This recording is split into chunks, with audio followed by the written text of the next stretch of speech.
there's a lot of folks that don't realize you can't just pair these with your standard Pancake compressor.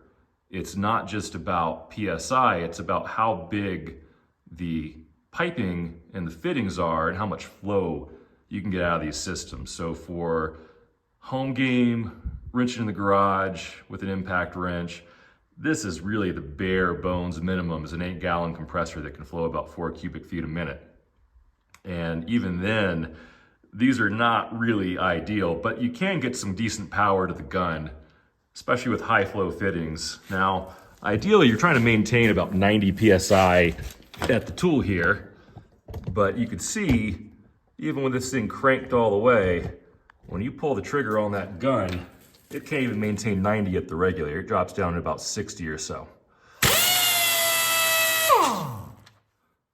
That said, we'll let this recycle, go take off some lug nuts, torque to 100 foot-pounds, and then we're gonna swap over to these new high flow fittings that I just got in.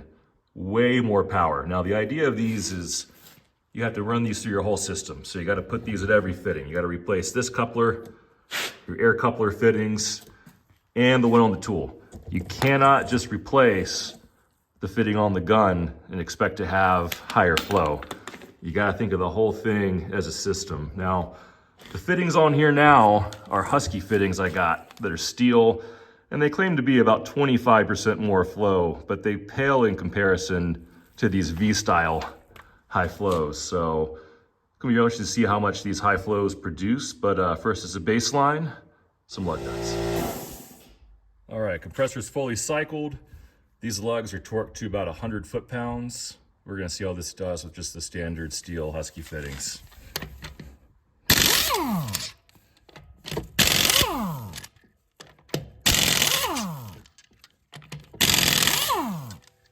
So you can definitely see as you get along and that air pressure starts to drop in the tank. It does take some more seconds of hitting to get these loose. But 100 foot-pound lugs, this thing's more than capable of taking this off with an 8-gallon compressor. Let's swap out to the high flows and see how that fares.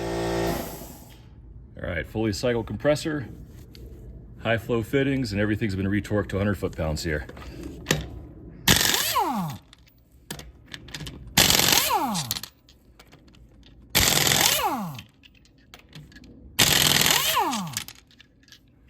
I can definitely feel more vibration in the gun.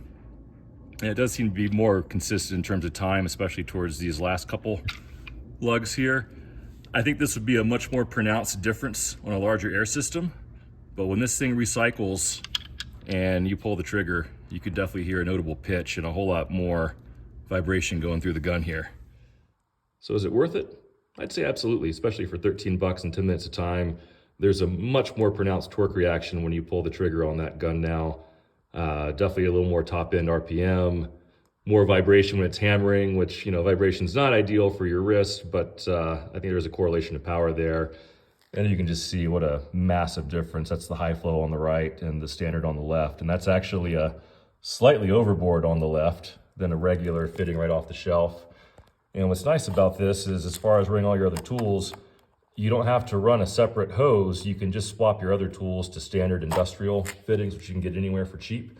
So you can put those on your nail guns, tire inflators, etc., and make the most out of both worlds without having to buy V fittings for everything. So solid upgrade. I think it's going to give you as much as you can get out of a small home system. Definitely a little more power to break those stubborn axle nut suspension components, and some real performance gains to be had here. I think you'd see an even bigger difference on a larger air system. 20-gallon for home would be ideal, but hey, you know, what you got's what you got.